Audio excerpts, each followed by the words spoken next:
नमस्कार, यो एभिन्यूज खबरको संकेत हो। तपाई अहिले एभिन्यूज एट 7 मा हुनुहुन्छ। म प्रभा थापा। प्रारम्भमा मूल खबर। ठूला दलको स्पष्ट धारणा नहुँदा एमसीसी पेचिलो बन्दै, खारेज गर्न माग गर्दै दिनहुँ जसो प्रदर्शन।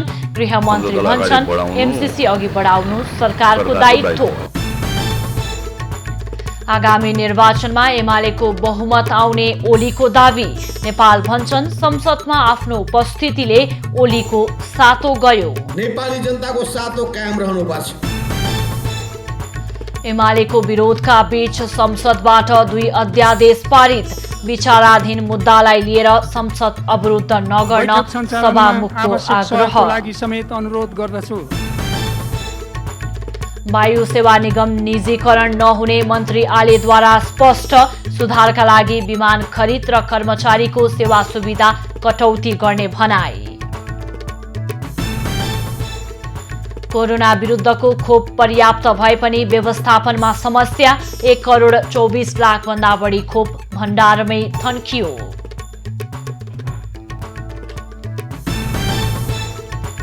क्रिसमस र नयाँ वर्षको बिदामा ओमिक्रोन फैलन सक्ने WHO को चेतावनी। भिडभाड र यात्राका कार्यक्रम रद्द गर्न आह्वान। र साफ उपविजेता राष्ट्रिय फुटबल टिमका सदस्यलाई सरकार नगद सहित सम्मान। खेलाडीको हितमा काम गर्ने प्रधानमन्त्रीको प्रतिबद्धता।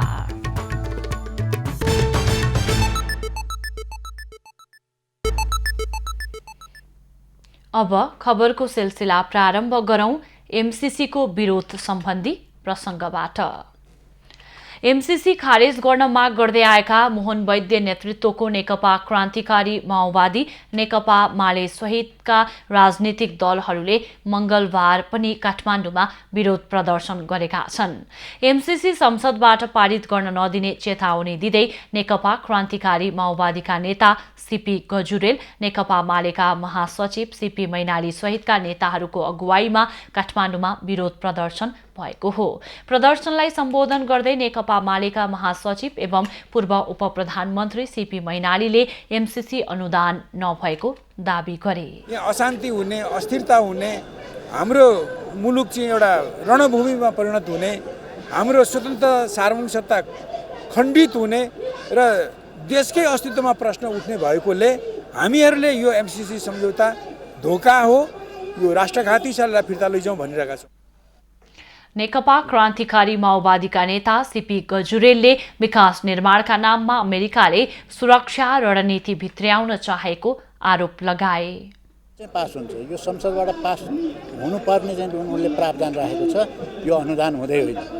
र यो चाहिँ इन्डो पेसिफिक स्ट्राटेजी भनेर जो भनिन्छ अमेरिकाको जुन एउटा रणनीति छ, त्यो रणनीतिको एउटा अभिन्न अङ्ग हो र नेपालले उसलाई त्यो रणनीतिभित्र पार्न चाहन्छ। वैज्ञानिक समाजवादी कम्युनिस्ट पार्टीका संयोजक विश्वभक्त दुलालले संसदवादी दलमा रहेका देशभक्त नेताका कारण एमसीसी पास हुन नसकेको दावी गरे। एमसीसीको पक्षमा त्यसरी हौसिने स्थिति उनीहरूको बनेको छैन। त्यो चाहिँ उनीहरूको आन्तरिक सङ्कटका कारणले हो। अर्को त फेरि देशभक्तहरू पनि संसदवादी पार्टीहरूभित्र छन्, उनीहरूले उठाउने कुरा पनि त्यहाँ भइहाल्यो, त्यसकारणले त्यो विवाद भयो। एमसीसी लागू भएको छैन भन्ने कुरा सत्य नभएको र एमसीसी भन्ने संस्था बनेर 11 अर्ब बढी रकम खर्च गरिसकेको दावी संयोजक दुलालको छ। यसैबीच गृहमन्त्री बालकृष्ण खाँडले एमसीसी सम्झौतालाई अगाडि बढाउनु सरकारको दायित्व भएको बताएका छन्। मंगलबार जनकपुरमा सञ्चारकर्मीसँग संक्षिप्त कुराकानी गर्दै उनले एमसीसी सम्झौता पूर्ववर्ती सरकारकै पालामा सुरु भएको भन्दै यो सम्झौतालाई अगाडि बढाउनु सरकारको दायित्व भएको बताएका हुन्। मन्त्री खाँडले एमसीसी को प्रस्ताव देशको विकासका लागि नेपाल सरकारले नै अघि बढाएको पनि बताए। अब एमसीसी पूर्ववर्ती सरकारहरूको पालोमै अगाडि बढेको हो र यो नेपालको विकासका लागि नेपाल सरकारले नै एमसीसी को प्रस्तावलाई चाहिँ अगाडि बढाएको हो र नेपाल सरकार र एमसीसी परियोजनाको बीचमा धेरै वर्ष अगाडि नै सम्झौता भएको हो र त्यो सम्झौतालाई अगाडि बढाउनु सरकारको दायित्व हो। गृहमन्त्री खाँडले एमसीसी परियोजना रिडमा नभई निशर्त अनुदान भएको स्पष्ट पारे। सरकारले नेपालको विद्युतीकरण र सडक निर्माणका लागि गरेको प्रस्तावलाई अमेरिकी सरकारले स्वीकार गरी एमसीसी परियोजना आएको उनको दाबी छ। मन्त्री खाँडले एमसीसी संसदबाट पारित गर्ने सम्बन्धमा राजनीतिक दलहरूबीचमा छलफल चलिरहेको उल्लेख गर्दै छलफलबाट निष्कर्ष निस्कने र अगाडि बढ्ने जानकारी समेत दिएका छन्। विगत 2 वर्षदेखि नेपालको राजनीति एमसीसीले निकै प्रभाव पारेको छ। एमसीसीको पक्ष र विपक्षमा रुमलिएका दलहरूको स्पष्ट धारणा नहुँदा दिनहुँ सडक र सदन मात्रै तातेको छैन, यो मुद्दा नै पेचिलो बन्दै गएको छ। अमेरिकी सहायता मिलेनियम च्यालेन्ज कर्पोरेसन अर्थात् एमसीसी अघि बढाउन सत्तारूढ दलहरूलाई दबाव परेको छ। सत्ता गठबन्धनको प्रमुख घटक नेपाली कङ्ग्रेसका सभापति तथा प्रधानमन्त्री शेरबहादुर देउवाले सदनमा टेबल गराउने तयारी थालिरहेका बेला गृहमन्त्री बालकृष्ण खाँडले सरकारले अघि बढाउने दायित्व नै रहेको दाबी गरे। एमसीसीको प्रस्तावलाई जुन अगाडि बढाएको हो र नेपाल सरकार र एमसीसी परियोजनाको बिचमा धेरै वर्ष अगाडि नै सम्झौता भएको हो र त्यो सम्झौतालाई अगाडि बढाउनु सरकारको दायित्व हो। एमसीसी बारे सरकारका मन्त्रीहरूले यसो भनिरहँदा सत्ता घटक माओवादी केन्द्र र नेकपा एकीकृत समाजवादीको धारणा भने संशोधनपछि मात्र लागू गर्न सकिने बताउँदै आएका छन्। सत्ता गठबन्धन भित्रै एमसीसी बारे एकमत नदेखिँदा सत्ता गठबन्धन भत्किने संकेत देखिएको छ। यता बाहिरी रूपमा एमालेले एमसीसी लागू गर्ने दायित्व सरकारको भएको भन्दै पन्छिन खोजिरहेको छ भने सत्ता गठबन्धन भत्काउने हो भने एमसीसी पास गर्न समर्थन गर्ने भन्दै लबिङ गरिरहेको उसलाई आरोप लागिरहेको छ। त्यसैले एमाले नेताहरू सम्झौता परिमार्जन गर्नुपर्ने रटान लगाइरहेका छन्। स्पष्ट गर्न चाहन्छु म नेकपा एमालेको तर्फबाट कि यथास्थितिमा एमसीसी पास गर्ने पक्षमा नेकपा एमाले छैन।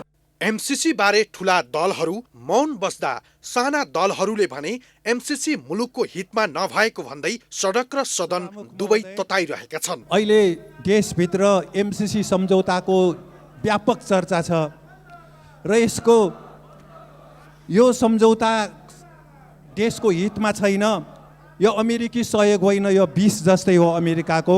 अहिले एमसीसीको विरोधमा साना दलहरू दिनहुँ सडक आन्दोलन गरिरहेका छन्। कुनै पनि हालतमा एमसीसी लागू गर्न नहुने उनीहरूको अडान रहेको छ।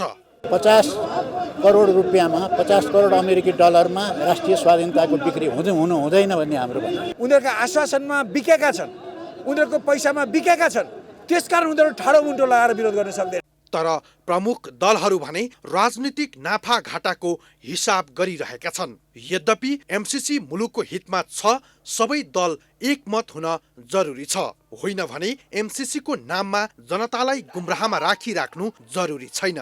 यो विषयलाई लामो समयसम्म गिजोलेर राख्नु देश र जनताको लागि पक्कै पनि हितकर होइन।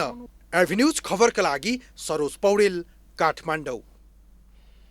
नेकपा एमालेका अध्यक्ष केपी ओलीले आगामी निर्वाचनपछि एमालेले बहुमतको सरकार बनाउनेमा आफू ढुक्क रहेको बताएका छन्। एमाले कपिलवस्तुले आयोजना गरेको पार्टी प्रवेश सभालाई सम्बोधन गर्दै अध्यक्ष ओलीले एमालेले चुनावपछि सरकारको जिम्मेवारी पाउने बताएका हुन्। पूर्व प्रधानमन्त्री समेत रहेका ओलीले एमाले नेतृत्वको सरकारले विकास निर्माणका कामहरू गरेर नेपाललाई समृद्धिको बाटोमा अघि बढाएकाले जनताको साथ पाउने दाबी गरे। मेचीदेखि महाकालीसम्म हुलाकी राजमार्ग निर्माण गर्ने भनेर आज 80% बाटो निर्माण भइसकेको छ। अब लगभग 20% मात्रै बाँकी छ। कपिलवस्तुमा अलिकति पछाडि नै परेको रहेछ, तर बन्छ। यसलाई तीव्रताका साथ अगाडि बढाउनका लागि फेरि मैले यसमा ध्यान दिनेछु, जोड गर्नेछु र अब छिटै नै कपिलवस्तुमा कालोपत्र गरिसक्ने गरी यसलाई अगाडि बढाइनेछ। कार्यक्रममा अध्यक्ष ओलीले कपिलवस्तु जिल्ला क्षेत्र नम्बर 3 का जनता समाजवादी पार्टीका नेता मंगल प्रसाद गुप्तालाई नेकपा एमालेमा प्रवेश गराए। नेता गुप्ता सहित ठूलो संख्यामा कपिलवस्तु क्षेत्र नम्बर 3 का नेता कार्यकर्ता एमालेमा प्रवेश गरेका हुन्। कार्यक्रममा एमालेका महासचिव शंकर पोखरेल लगायतका नेताहरू पनि सहभागी भएका थिए। नेकपा एकीकृत समाजवादीका अध्यक्ष माधव कुमार नेपालले संसदमा आफ्नो उपस्थितिले एमाले अध्यक्ष केपी ओलीको सातो गएको बताएका छन्। मंगलबार पोखरामा आयोजित पार्टीको गण्डकी प्रदेश स्तरीय प्रशिक्षण कार्यक्रममा पूर्व प्रधानमन्त्री समेत रहेका अध्यक्ष नेपालले संसदमा आफ्नो उपस्थितिले ओलीको सातो गएको बताएका हुन्। अध्यक्ष नेपालले एमालेले संसदबाट आफूहरूलाई हटाउन दबाब दिए पनि त्यो अधिकार कसैलाई नरहेको दाबी गरे। कायम रहनुपर्छ, नेपाल राष्ट्रको गरिमा माथि उठ्नुपर्छ, कम्युनिस्ट आन्दोलन जोगिनुपर्छ, कम्युनिस्ट आन्दोलन लोकप्रिय बनाउन सक्नुपर्छ। हाम्रो ध्येय त्यही नै हो। नेपाली जनताको सेवा गर्नुपर्छ, नेपाली जनताको विश्वास जित्नुपर्छ। राजनीतिको मर्म नै त्यही हो। अध्यक्ष नेपालले एमालेमा संसदमा संविधानको सम्मान गर्ने नारा लगाए पनि कहिल्यै सम्मान नगरेको दाबी गरे। एमालेले संसदीय मर्यादाको समेत पालना नगरेको उनको आरोप छ। अध्यक्ष नेपालले एमाले आफ्नो पार्टीको प्रमुख प्रतिद्वन्दी भएको पनि बताए। अध्यक्ष नेपालले आफूहरूको ध्येय कम्युनिस्ट आन्दोलन र नेपाल राष्ट्रको गरिमालाई उच्च बनाउनु रहेको पनि बताएका छन्। नेपाली कांग्रेसका नवनिर्वाचित महामन्त्री विश्वप्रकाश शर्माले पार्टीलाई एक ठिक्का बनाउनु पहिलो प्राथमिकता भएको बताएका छन्। नेपाल प्रेस युनियनले आयोजना गरेको बधाई तथा शुभकामना कार्यक्रममा शर्माले महाधिवेशनका क्रममा आएका भावनालाई समेट्दै पार्टीलाई एक ठिक्का बनाउनु पहिलो प्राथमिकता भएको बताएका हुन्। उनले आफ्नो जितले सम्पूर्ण कांग्रेसका कार्यकर्ता र शुभचिन्तकको परिवर्तनको भावनालाई समेटेको दाबी गरे। नेपाली कांग्रेस पार्टी रूपान्तरित हुनुपर्छ, परिवर्तित हुनुपर्छ र आजका जीवन्त ज्वलन्त मुद्दाहरूलाई बोक्न सक्ने, उठाउन सक्ने बदलिएको कांग्रेस र बलियो कांग्रेस बन्नुपर्छ भन्ने मनोविज्ञान देशभरिका पार्टीका साथीहरूमा थियो र त्यो आकांक्षाको प्रतिनिधिको रूपमा आकांक्षाको प्रतिनिधित्व गराउने जिम्मेवारीको सन्दर्भमा त्यो आकांक्षाको जित भएको भन्ने हिसाबले मैले बुझेको छु। महामन्त्री शर्माले विगतमा भन्दा धेरै काम गरेर पार्टीलाई बलियो बनाउनु पर्ने दायित्व रहेको जिकिर गरे। कार्यक्रममा नवनिर्वाचित केन्द्रीय सदस्य अजय बाबु शिवाकोटीले प्रेस स्वतन्त्रता र पत्रकारको हक हितमा सधैँ लागिरहने प्रतिबद्धता व्यक्त गरे। प्रमुख प्रतिपक्षी नेकपा एमालेको विरोधका बीच प्रतिनिधि सभा बैठकले 2 अध्यादेश स्वीकृत गरेको छ। बैठकले यौनजन्य हिंसा विरुद्धको केही ऐनलाई संशोधन गर्ने अध्यादेश र फौजदारी कसुर तथा फौजदारी कार्यविधि सम्बन्धी केही ऐन संशोधन गर्ने अध्यादेशलाई बहुमतले स्वीकृत गरेको हो। बैठक सुरु हुने बित्तिकै एमालेका सांसदहरूले नाराबाजी गर्दै रोस्ट्रम घेराउ गरेका थिए। एमाले सांसदहरूले संसदीय मर्यादा कायम गर्न माग गर्दै नाराबाजी गरेका थिए। सभाको नियमित प्रक्रियामा प्रवेश गरी आफ्ना असहमतिहरूलाई राख्न अनुरोध गर्दछु। मान्य सदस्यहरू, सभाको बैठकलाई सुव्यवस्थित तरिकाबाट सञ्चालन गर्न आफ्नो आसन ग्रहण गरी सहयोग गरिदिन र प्रतिनिधि सभा नियमावली 2075 को नियम 6 को उपनियम 6 बमोजिम बैठक सञ्चालनमा आवश्यक सहयोगको लागि समेत अनुरोध गर्दछु। सभामुख अग्निप्रसाद सापकोटाले जनताका विषयहरूलाई सदनमा राख्न अनुरोध गरे पनि सांसदहरूले विरोध कायमै राखेपछि कार्यसूची अघि बढाइएको थियो। त्यस लगतै दुवै अध्यादेशलाई कानून, न्याय तथा संसदीय मामिला मन्त्री दिलेन्द्र प्रसाद बडुले स्वीकृत गरियोस् भनी छुट्टा छुट्टै प्रस्ताव प्रस्तुत गरेका थिए। प्रतिनिधि सभाको अर्को बैठक पुस 7 गते बस्नेछ। यसैबीच नेपाल मजदुर किसान पार्टीका सांसद प्रेम सुवालले एमाले संसद अवरुद्ध गरिरहेका बेला संसद सुचारू गराएको भन्दै आपत्ति जनाए। मंगलबार एमालेका अवरोधका बीच सभामुख अग्निप्रसाद सापकोटाले संसदको कार्यसूची अघि बढाउनु संसदीय परम्परा विरुद्ध हुने भन्दै आपत्ति जनाएका हुन्। उनले संसद अवरोधकै बेला एमसीसी सम्झौता पारित गर्ने काम गर्न नहुने भन्दै पनि सभामुख सापकोटाको ध्यानाकर्षण गराएका थिए। एमसीसी पारित भए नेपाल सार्वभौम देश नभई अमेरिकी नव उपनिवेश जस्तो हुने उनको तर्क छ। सम्झौताको कारण नेपालीलाई हानि नोक्सानी भएमा, नेपालीको मृत्यु भएमा कतै उजुरी नलाग्ने उल्लेख छ। यसको अर्थ नेपाल सार्वभौम देश होइन, अमेरिकी नव उपनिवेश जस्तै ठान्नु हो। सुवालले नेपाल उद्योग वाणिज्य महासंघका अध्यक्ष शेखर गोल्छाले 76 करोड रुपैयाँ भ्याट छली गरेको आरोप समेत लगाए। 76 करोड भ्याट छली गरेको समाचार आएको छ र स्रोत नखुलेको कम्पनीमा विदेशमा लगानी गरेको छ। सम्पत्ति शुद्धिकरणले शेखर गोल्छामाथि छानबिन गरिनुपर्छ भन्ने म यहाँ राख्न चाहन्छु सभामुख महोदय। सुवालले गैर कानुनी रूपमा विदेशमा रकम जम्मा गर्नेहरूका बारेमा सम्पत्ति शुद्धिकरण आयोगले छानबिन गर्नुपर्ने माग गरे। खबरको सिलसिला अझै जारी छ, हामी सँगै रहनुहोला। अब बाँकी खबर। नेपालमा मंगलबार थप 290 जनामा कोरोना संक्रमण देखिएको छ। देशभर गरिएको 12,473 पीसीआर परीक्षणका क्रममा 252 जना र 4,616 जना एन्टिजेन परीक्षणका क्रममा 38 जनामा कोरोना संक्रमण पुष्टि भएको स्वास्थ्य मन्त्रालयले जनाएको छ। यो सँगै नेपालमा कोरोना संक्रमितको कुल संख्या 9,22,227 पुगेको छ। त्यस्तै पछिल्लो 24 घण्टामा कोरोनाका कारण 3 जनाको मृत्यु भएको छ। यो सँगै नेपालमा 11,577 जनाले कोरोनाका कारण ज्यान गुमाएका छन्। त्यस्तै पछिल्लो 24 घण्टामा थप 232 जना कोरोना मुक्त हुँदा हालसम्म नेपालमा 8,09,387 जना निको भएका छन्। हाल नेपालमा 5,242 सक्रिय संक्रमित आइसोलेसनमा र 95 जना क्वारेन्टिनमा रहेको मन्त्रालयले जनाएको छ।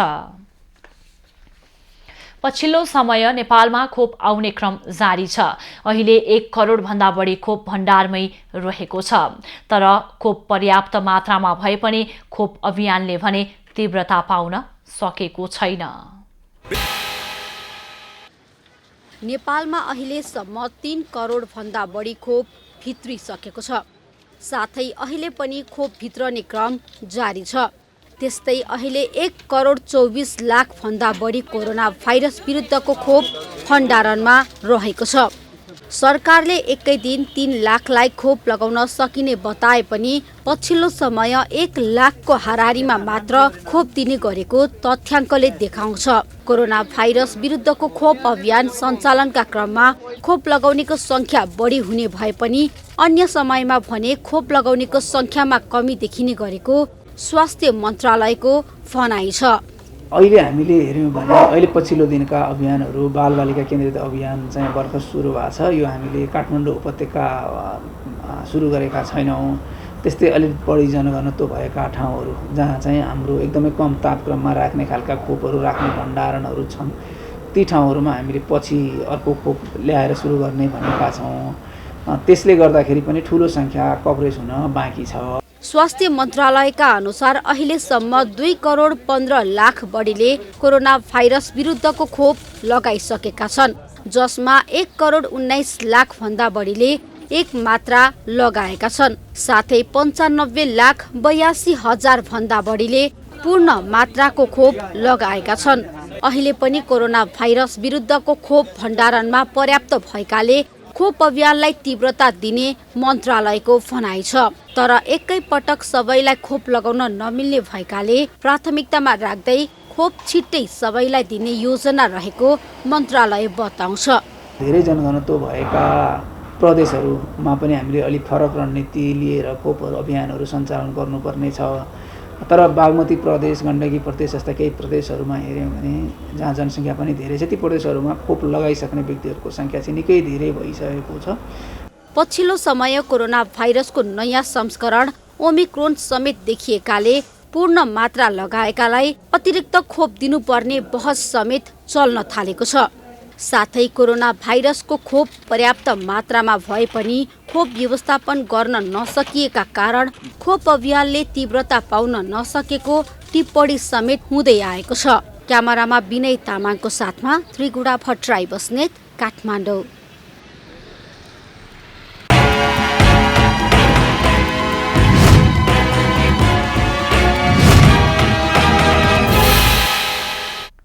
प्रधान न्यायाधीश चोलेन्द्र शमशेर जवराले सर्वोच्च अदालत परिसरमा प्रदर्शन नगर्न चेतावनी दिएका छन्। उनले सर्वोच्च अदालत प्रशासन मार्फत आन्दोलनरत कानुन व्यवसायीहरूलाई अदालत परिसरमा प्रदर्शन नगर्न भनेका हुन्। प्रधान न्यायाधीश जवराको निर्देशन अनुसार सर्वोच्च अदालत प्रशासनले नेपाल बार एसोसिएसनका अध्यक्ष चण्डेश्वर श्रेष्ठलाई फोन गरेर प्रदर्शन र नाराबाजी नगर्न भनेको हो। अध्यक्ष श्रेष्ठले सर्वोच्च अदालतको मूल गेटमा प्रदर्शन नगर्न र माइक प्रयोग नगर्न चेतावनी आएको जानकारी दिए। अदालतको काम कारबाहीमा प्रभाव पर्ने भन्दै प्रदर्शन नगर्न चेतावनी दिएको बारले जनाएको छ। नेपाल बारले भने प्रधान न्यायाधीश जवराको राजीनामा नआउँदासम्म आन्दोलन नरोकिने जनाएको छ। न्यायालयको शुद्धिकरणका लागि कार्तिक 14 गतेदेखि बार एसोसिएसनले सुरु गरेको आन्दोलन पछिल्लो समय औपचारिकतामा सीमित बनेको छ। पछिल्लो समय आन्दोलनमा सहभागिता समेत कम हुँदै जान थालेको छ। नेपाल बार एसोसिएसनका अध्यक्ष चण्डेश्वर श्रेष्ठले प्रधान न्यायाधीश चोलेन्द्र शमशेर जवराको बहिर्गमनको सम्बन्धमा राजनीतिक दलहरूले तत्काल निर्णय गर्नुपर्ने बताएका छन्। मंगलबार बार एसोसिएसनले सर्वोच्च अदालतमा आयोजना गरेको विरोध कार्यक्रममा श्रेष्ठले न्यायपालिकामा भइरहेको विवादका सम्बन्धमा दलहरू मुखदर्शक भएर बस्न नहुने बताएका हुन्। न्यायपालिकालाई भ्रष्टाचार मुक्त बनाउन दलहरू अग्रसर नभएको उनको भनाइ थियो। जो संसदका नेताहरूलाई हामी दिइसकेका छौँ, उहाँहरूले यो विषयमा आफ्नो निर्णय गर्नुपर्दछ। यो मुखदर्शक भएर बस्नु भनेको न्यायपालिकालाई भ्रष्टाचारमा तुलनामा दबाइराख्ने उहाँहरूको उद्देश्य हो भने त्यही अनुसार भन्नु पर्यो, होइन भने न्यायपालिकालाई भ्रष्टाचार मुक्त न्यायपालिका बनाउनको लागि उहाँहरूले पहल गर्नुपर्दछ। न्यायालयको विवाद समाधान नभएसम्म विरोधका कार्यक्रम जारी राख्ने बार एसोसिएसनले जनाएको छ। सिराहाको औरही गाउँपालिकामा राखिएको गहुँको बिउ किसानले लुटेका छन्। औरही गाउँपालिकाको अस्पताल परिसरमा वितरणका लागि राखिएको गहुँको बिउ किसानहरूले लुटेर लगेका हुन्। समयमा बिउ वितरण नगरेको र वितरणमा विभेद गरेको भन्दै किसानहरूले बिउ लुटेका हुन्। कार्यालय समयमा पनि कर्मचारी नभएपछि बिउ लुटेको बताइएको छ।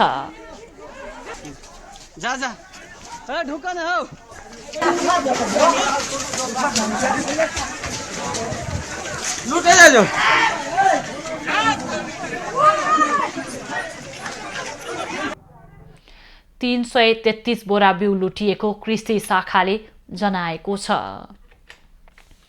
एक महिनादेखि केही दिन बाहेक निरन्तर रूपमा गिरावट हुँदै आएको शेयर बजार मापक नेप्से परिसूचक मंगलबार बढेको छ। सोमबार नेपाल राष्ट्र ब्याङ्कले पछिल्लो समय आयात अत्यधिक रूपमा बढेको भन्दै वस्तु आयात गर्दा ब्याङ्क ऋण प्रयोग गर्न नपाइने व्यवस्था गरेको छ। राष्ट्र ब्याङ्कको त्यस्तो व्यवस्थाले तरलता बढाउने अपेक्षाले नेप्से परिसूचकमा हरियाली छाएको छ। सोमबार 17.93 अङ्कले गिरावट आएको नेप्से परिसूचक आज 56.73 अङ्कले बढेर 2415.55 बिन्दुमा पुगेको छ। यता ठूला कम्पनीको बजार मापन गर्ने सेन्सिटिभ इन्डेक्स पनि 11.34 अङ्कले बढेर 462.52 अङ्कमा पुगेको छ। आज कारोबारमा आएका 226 कम्पनीको 49,74,253 केता शेयर 2,38,32,59,847 रुपैयाँ बराबरको कारोबार भएको छ। सोमबार 2,46,49,862 रुपैयाँ बराबरको कारोबार भएको थियो। मंगलबार नेप्से सूचक बढे पनि कारोबार रकममा भने बढ्न सकेको छैन। नेपाली कांग्रेसको मधेसीतर्फको केन्द्रीय सदस्यमा 5 जना निर्वाचित भएका छन्। सर्वाधिक 2522 मतसहित अजय चौरासिया, 2206 मतसहित विनोद चौधरी, चन्द्रमोहन यादव 2138, महेन्द्र कुमार राय 1984 र दिनेश कुमार यादव 1959 मत प्राप्त गरी केन्द्रीय सदस्यमा निर्वाचित भएका हुन्। चन्द्रमोहन यादव पूर्व राष्ट्रपति डाक्टर रामवरण यादवका छोरा हुन्। निर्वाचित भएका सदस्यहरू चन्द्रमोहन बाहेक सबै सभापति शेरबहादुर देउवा पक्षका हुन्। सोमबार महिला केन्द्रीय सदस्य 9 जनाको नतिजा सार्वजनिक भएको थियो। आज प्रदेश 1 र 3 का केन्द्रीय सदस्यको नतिजा सार्वजनिक हुने समितिले जनाएको छ। गण्डकी, लुम्बिनी, कर्णाली र सुदूरपश्चिम प्रदेशतर्फका केन्द्रीय सदस्यको मतगणना गर्न बाँकी छ। त्यस्तै दलित, मुस्लिम, आदिवासी जनजाति, थारूतर्फका केन्द्रीय सदस्यको पनि मतगणना हुन सकेको छैन। कांग्रेस सभापतिमा शेरबहादुर देउवा, उपसभापतिमा पूर्णबहादुर खड्का र धनराज गुरुङ र महामन्त्रीमा गगन थापा र विश्वप्रकाश शर्मा निर्वाचित भइसकेका छन्। सहमहामन्त्रीमा महालक्ष्मी उपाध्याय, जीवन परियार, भीष्मराज आङदेम्ब्य, फर्मुला मन्सुर, किशोर सिंह राठौर, महेन्द्र यादव, उमाकान्त चौधरी र बद्री पाण्डेले बाजी मारेका छन्। बागमती प्रदेश आन्तरिक मामिला तथा कानून मन्त्री कृष्ण खनालले एमाले पार्टीभित्र केपी ओलीको अराजकता मचिएको कारणले आफूहरूले विद्रोह गर्नु परेको बताएका छन्। नेकपा एकीकृत समाजवादी भरतपुर महानगरपालिका वडा नम्बर 23 को भेलालाई सम्बोधन गर्दै नेकपा एकीकृत समाजवादीका नेता समेत रहेका मन्त्री खनालले केपी ओलीको अदूरदर्शिता र घमण्डपनले गर्दा मुलुकमा राजनीतिक स्थायित्व हुन नसकेको टिप्पणी गरे। एउटा गलत व्यक्ति राज्य सत्ताको नेतृत्वमा हुँदाखेरि को परिणति अहिले जो हामीले भोग्दैछौँ, अब यसलाई सुधारेर लानु बाहेक अरू विकल्प छैन। हामीले प्रयत्न गर्यौँ, सकेनौँ र अहिले विद्रोह गरेका छौँ। जे निर्णय गर्नुपर्छ केपी ओलीको गोजीबाट यहाँ देखिहाल्नुभयो महादेशहरूमा संगठनबद्ध तरिकाले त्यही नगरपालिकाको वडा नम्बर 23 को कार्यक्रममा एकीकृत समाजवादी चितवनका अध्यक्ष कृष्णराज पन्त, भरतपुर महानगरका इन्चार्ज सूर्य शर्मा, विष्णुराज महतो, तोया पौडेल, टेकबहादुर विश्वकर्मा, बलराम विश्वकर्मा लगायतले बोलेका थिए। भेलाले त्रिलोचन अधिकारीको अध्यक्षतामा 31 भरतपुर 23 को वडा कमिटी गठन गरेको छ। कञ्चनपुरका उखु किसानहरू यतिखेर उखु भित्र्याउन र मिलसम्म पुर्याउन व्यस्त छन्। तर उखु बोकेका ट्रली सहितका ट्र्याक्टरहरूको लामो लाइनले गर्दा सडक यात्रालाई असहज र जोखिमपूर्ण बनाएको छ। कञ्चनपुरको बेलौरीमा रहेको महाकाली सुगर मिलमा उखु ढुवानी गर्ने किसानहरूले आफ्नो पालो कुर्नकै लागि सडकमा मात्रै पनि उखु लोड गरिएका ट्रली सहितका ट्र्याक्टरहरूको करिब 3 किलोमिटर लामो लाइन लगाएका छन्। उखु ढुवानी गर्ने किसानहरू कम्तीमा पनि 3 दिन 3 रात सडकमै अनिदो बस्नुपर्ने बाध्यता रहेको सुनाउँछन्। हामी यता महाकाली मिल आउँदाखेरि 2 दिन भइसक्यो, 2 रात हामी बाटैमा बसिसकेका छौँ। चिसोले धेरै सताएको छ, घर जान पाउँदैन, यति टाढा छौँ हामी। अब आज पनि आशा छैन हामी मिलमा भित्र जान सक्छौँ कि मुस्किलै छ। फेरि आज 1 रात फेरि बाटैमा बस्नु पर्ला जस्तो अवस्था देखिन्छ। उखु किसानहरूले चिनी मिलसम्म पुर्याउन उखु ढुवानी गर्ने ट्रली सहितका ट्र्याक्टरहरू अव्यवस्थित रूपमा सडकमै पार्किङ गर्दा बाटोमा आवत जावत गर्ने जो कोहीलाई पनि असहज भएको छ भने सडक दुर्घटनाको जोखिम समेत बढेको छ। आउनु जानलाई अप्ठ्यारो मान्छेलाई लाग्छ, अनि जाम पनि हुन्छ, ब्याक गर्दा पनि अप्ठ्यारो हुन्छ, अगाडि जाँदा पनि अप्ठ्यारो हुन्छ। किनकि खुल्ला बाटो राखिदियो भने सिधा आफ्नो बाटोमा हिँडिदिए भए अलि राम्रो हुन्थ्यो। किनकि अब हिँड्दाखेरि सफर फर्किलो चाहिन्छ, सबैलाई, जनताहरूलाई पनि त्यही चाहिन्छ, मान्छेहरूलाई पनि त्यही चाहिन्छ।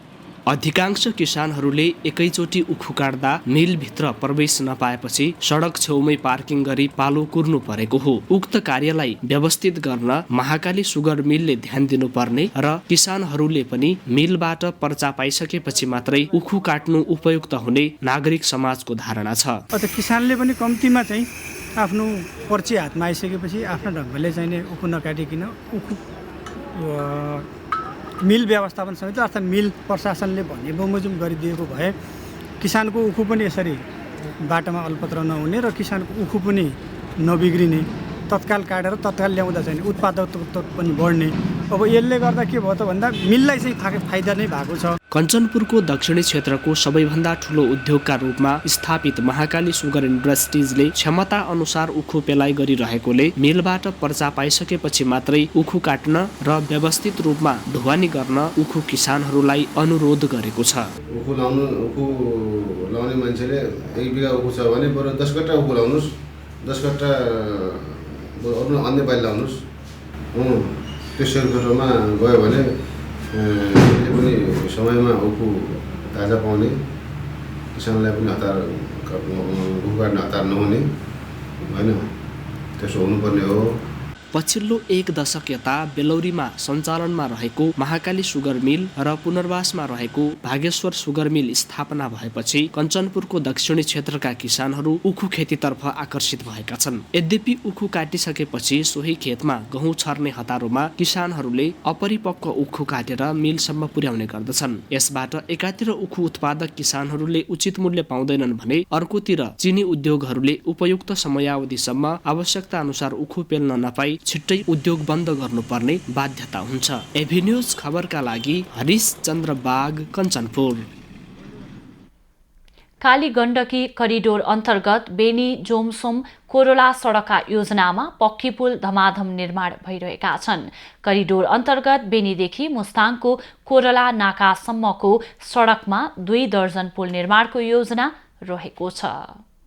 कालीगण्डकी करिडोर बेनी जोमसोङ कोरोला सडक योजना अन्तर्गत 18 पुल निर्माणाधीन छन् भने अन्य सडक पुल विभागले निर्माण गरेको छ। म्याग्दी सडकको रघुगङ्गा नदीमा 40 मिटरको जलेश्वर राहुघाट पुल 6 करोड 87 लाखको लागतमा शर्मा गजुरमुखी कम्पनीले पुल निर्माण गरेको हो। अन्नपूर्ण गाउँपालिकाको घट्टी खोलामा 5 करोड 87 लाखमा 40 मिटरको पुल निर्माण भएको छ। बेनीदेखि जोमसोम कोरोलासम्म लगभग 18वटा पुलहरू छन्। पुलहरूको प्रगति लगभग सबैको 50%को 50-60% हाराहारीमा छ। अब लगभग यो साल हामी लगभग 8वटा जति पुल कम्प्लिट गर्छौँ। मुस्ताङ खण्डको लेती खोलामा गजुरमुखीले 40 करोड 20 लाखमा पुल निर्माण गरेको छ। पाण्डा खोलामा 50 मिटरको पुल 4 करोड 37 लाखमा तयार भएको हो। कागबेनीमा 25 मिटरको पुल 2 करोड 88 लाखमा लगुवा रफिना जेफी कम्पनीले गरिरहेको छ। म्याग्दीको रूपसी झरना स्थित निर्माणाधीन अवस्थामा रहेको 35 मिटरको पुल र साङ्गा स्थित खहरी खोलामा निर्माणाधीन पुल बाढीले बगाएपछि पुल बन्ने वा नबन्ने यकिन हुन बाँकी छ। कैकु खोला, खोटाङ खोला, लाजुङ खोलामा पनि पुल निर्माणको क्रममा रहेका छन्। मार्फा खोलामा 120 मिटर लामो पुल निर्माणमा ढिलाइ भएको छ। दिमदुम एन्ड ठोक्कर इमोटल कन्स्ट्रक्सनले जिम्मा लिएको पुलको काम अहिलेसम्म 50% मात्र पुरा भएको छ। हाम्रो 7 अर्ब 27 करोडको लगभग ठेका रकममा 4 अर्ब प्लस चाहिँ हाम्रो खर्च भइसकेको छ। त्यो हेर्नु पर्दाखेरि 65% को हाराहारीमा हाम्रो प्रगति देखिया छ। त्यस्तै उपल्लो मुस्ताङको समर खोला र झो खोलामा पुल बनाउन प्रस्ताव गरिएको छ। घमी खोला र चाराङ खोलामा पुल निर्माणको क्रममा रहेका छन्। मुस्ताङका प्रतिनिधि सभाका सदस्य प्रेम तुलाचनको सञ्चालनमा रहेको मुक्तिनाथ अमित जेभीको नामबाट निर्माणको ठेक्का लिएको लोमाङथाङ खोला, किमलिङ, नेसुङ र भोमम खोला गरी 4वटा पुल निर्माणमा 40% मात्रै प्रगति देखिएको छ। धीरन खत्री, म्याग्दी। सरकारले नेपाल वायु सेवा निगमलाई निजीकरण नगर्ने भएको छ। मंगलबार काठमाडौँमा आयोजित एक कार्यक्रममा संस्कृति, पर्यटन तथा नागरिक उड्डयन मन्त्री प्रेम बहादुर आलेले सरकारले निगमलाई निजीकरण नगर्ने बताएका हुन्। पर्यटन तथा नागरिक उड्डयन मन्त्री प्रेम आलेले नेपाल वायु सेवा निगमलाई तत्काल निजीकरण नगर्ने बताएका छन्। मंगलबार निगममा आयोजित एक कार्यक्रममा मन्त्री आलेले निगमलाई निजीकरण नगर्ने स्पष्ट पारेका हुन्। श्री नेपाल वायु सेवा निगम कान्तिपथ काठमाडौँ विषय जानकारी सम्बन्धमा प्रस्तुत विषयमा अर्थ मन्त्रालयको मिति 7831 को निर्णय कार्यान्वयन सम्बन्धी पत्रानुसार नेपाल वायु सेवा निगम पहसौ OMD 66-368-077-78 मिति 78-3-14 को पत्र मार्फत नेपाल वायु सेवा निगमलाई पुनः संरचना गरी लिमिटेड कम्पनीमा रूपान्तरण गर्ने सम्बन्धमा मन्त्रालयमा प्राप्त कागजात उप हालसम्म मन्त्रालयबाट कुनै प्रक्रियागत थाल्ने नभएको र उक्त कार्यलाई हाल कार्यान्वयन नगर्ने भन्ने बेहोरा निर्णय 2078-9-2 को मान्य मन्त्री स्तरबाट भएकोले सोको जानकारी गराइएको बेहोरा अनुरोध छ। यसअघि प्रबन्ध निर्देशक डिम प्रसाद पौडेलले वायु सेवा निगमलाई कम्पनी मोडलमा लैजाने प्रस्ताव गरेका थिए। कर्मचारीले यसको विरोध गर्दै पौडेललाई निगममा प्रवेश निषेध गरेका थिए। आले मन्त्री भएसँगै युवराज अधिकारीलाई कार्यकारी अध्यक्ष नियुक्त गर्दै डिमप्रसाद पौडेललाई मन्त्रालय तानेका थिए। कार्यक्रममा नेपाल वायु सेवा निगमले सरकारसँग नयाँ जहाज खरिदका लागि 15 अर्ब रुपैयाँ माग गरेको छ। जवाफमा मन्त्री आलेले केही दिनमै नयाँ जहाज खरिदबारे निर्णय गरिने जानकारी दिएका छन्। ग्राउन्ड ह्यान्डलिङबाट 4-4.5 अरब पैसा उठाएर अनि हाम्रो निगमका कर्मचारी साथीहरूलाई तलब खुवाउनुपर्छ। अब त्यही मैले तपाईँहरूको हिमालयलाई दियो भने बिचरा कहाँबाट तलब खुवाउने? यो इम्पोसिबल कुरा नगरौँ भनेर मैले उहाँलाई हात जोडेर रिक्वेस्ट पनि गरेँ। बरु निगमको तर्फबाट भोलिको दिनमा हामीले अलि जहाज ल्याएर सस्तो ब्याजमा जहाज ल्याएर उडाएर 2 पैसा कमाएर किस्ता पनि तिर्दै गएर हामी अलि धनी भयो भने निगम त्यसपछि हामी चाहिने प्राइभेट एयरलाइन्सहरूलाई दिने सेवा सुविधा हामी दिने नै छौँ। पर्यटन मन्त्री प्रेम आले समक्ष अर्थ मन्त्रालयसँग जहाजका लागि आवश्यक रकमको पहल गर्न आग्रह गरिएको जानकारी दिएका हुन्। कार्यक्रममा निगमका कार्यकारी निर्देशक युवराज अधिकारीले व्यवस्थापन सुधार गरेर निगमलाई नाफामा लैजान सकिने बताए। क्याप्टेन विजय लामाले भन्नुभयो कि यसैबाट करिब 14-15 करोड रुपियाँ चाहिँ वार्षिक रूपमा हामीलाई बचत हुनेछ र समस्या परेको बेलामा खर्च घटाउनु पनि आम्दानी गर्नु नै हो भन्ने कुरा हामीले बुझेका छौँ र त्यो हिसाबले हामीले गरेका छौँ। र संस्कृति पर्यटन तथा नागरिक उड्डयन मन्त्रालयका सचिव महेश्वर नेउपानेले निगमको स्तरोन्नतिका लागि खर्च कटौती र सेवा विस्तारको विकल्प नभएको बताए। आफ्नै सुधार चाहिँ कसरी गर्ने, हामी आफैले चाहिँ यहाँ रिफर्म कसरी गर्ने? मैले त बेला बखत भन्दै चाहिँ अख्तियार पुगेर पनि अख्तियारबाट पनि एउटा पत्र लेखेर पठाइयो। यो डिडिसीले त्यहाँको दुध खाने, यहाँकोले चाहिँ यो टिकट लिने, म अध्यक्ष भएर पनि पाउँदो रहेछु है, एक्स अध्यक्ष बन्द गरिदिनु भन्ने थियो।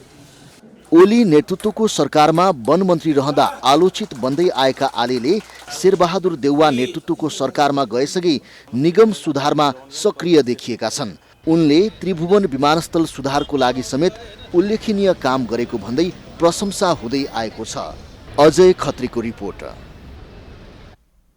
3 करोड 32 लाख लागतमा जिल्ला अस्पताल भोजपुरको नर्सिङ क्वार्टर भवनको निर्माण थालिएको छ। भवन निर्माणको हालसम्म भौतिक प्रगति 50% रहेकाले सम्झौता अवधि अगावै सक्ने लक्ष्य रहेको निर्माण कम्पनीले जनाएको छ।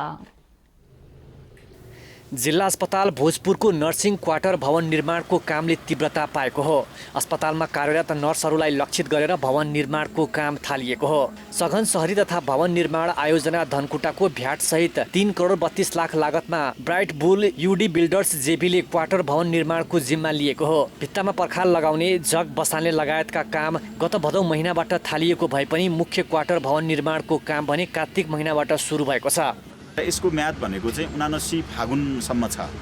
त्यसो भएको हुनाले चाहिँ हामीले यसलाई समयभन्दा अगाडि एउटा चाहिँ तोकिएको मापदण्ड र गुणस्तरमा चाहिँ निर्माण गरेर सरकारलाई चाहिँ जिम्मा लगाउने हामीले चाहिँ सोचका साथ यहाँ हामीले त्यही अनुसारले जनशक्ति, यसको चाहिँ निर्माण सामग्रीहरू र चाहिँ प्राविधिक जनशक्तिहरूलाई हामीले चाहिँ प्रयोग गरेर काम गरिरहेका छौँ।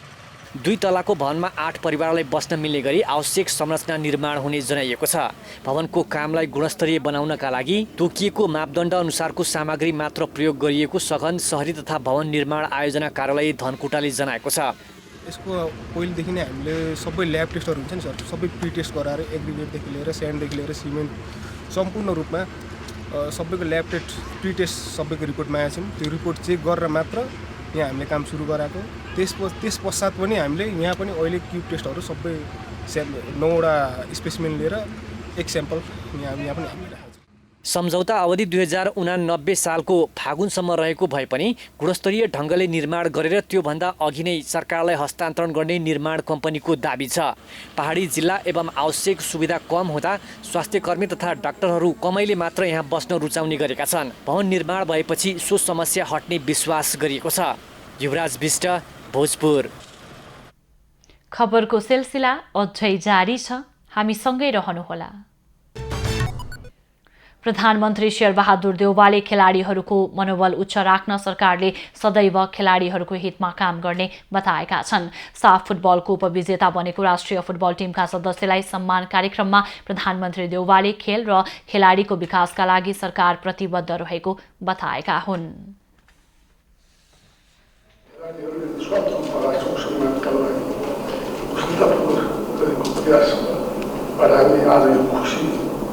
संसार गर्न पाएका छौँ। यसका लागि म सम्बन्धित शिक्षक खेलाडी पदाधिकारीका प्रति सम्पूर्ण दाजुभाइ दिदीबहिनीहरूको हार्दिक बधाई ज्ञापन गर्न चाहन्छु। कार्यक्रममा युवा तथा खेलकुद मन्त्री महेश्वर गहतराजले नेपालमा अन्तर्राष्ट्रिय खेल खेलाउन सक्ने मैदान आवश्यक रहेकाले आगामी बजेटमा सरकारले ध्यान दिने बताए। नेपालमा एउटा अन्तर्राष्ट्रिय स्ट्यान्डर्डको अन्तर्राष्ट्रिय प्रतियोगिताहरू सम्पन्न गर्न सक्ने खेलकुद स्टेडियमको आवश्यकता छ। यो समानवीय प्रान्तिको नजरमा पनि छ। मलाई लाग्छ यसलाई आगामी बजेटमा यसलाई राम्रोसँग सम्बोधन गर्ने कुरामा हाम्रो सरकारको ध्यान जानै पर्छ। सरकारले साफ फुटबलको उपविजेता राष्ट्रिय फुटबल टिमका सदस्यलाई नगदसहित सम्मान गरेको छ। सरकारले खेलाडीलाई 5 लाख, प्रशिक्षकलाई जनही 3 लाख र अफिसियललाई प्रमाणपत्रसहित सम्मान गरेको हो। नेपाल साफ च्याम्पियनसिप फुटबलमा पहिलो पटक फाइनल प्रवेश गरेको थियो। उपाधि भिडन्तमा नेपाली टिम भारतसँग पराजित बनेको थियो। पछिल्लो 24 घण्टामा देशभरको मौसममा सामान्यदेखि आंशिक बदली रह्यो। आज राति प्रदेश 1 बागमती र गण्डकी प्रदेशको पहाडी भूभागमा आंशिकदेखि सामान्य बदली रही बाँकी भूभागमा आंशिक बदली रहनेछ।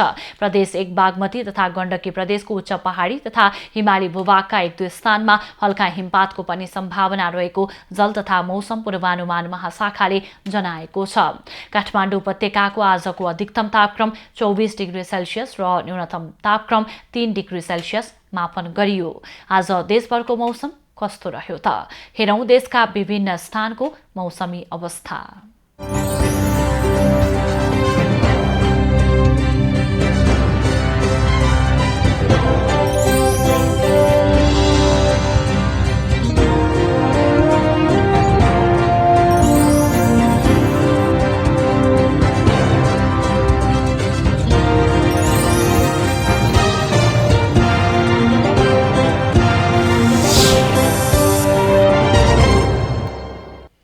अहिलेलाई खबरको क्रम यति नै। आइभी न्यूज खबरका यी सहित अन्य विस्तृत खबरका लागि www.ivnews.tv लगअन गर्न सक्नुहुनेछ। युट्युब, फेसबुक र ट्विटरमा पनि हामीलाई फलो गर्न सकिनेछ। खबरभित्रको खबरका लागि हेर्दै रहनुहोला आइभी न्यूज खबर। नमस्कार।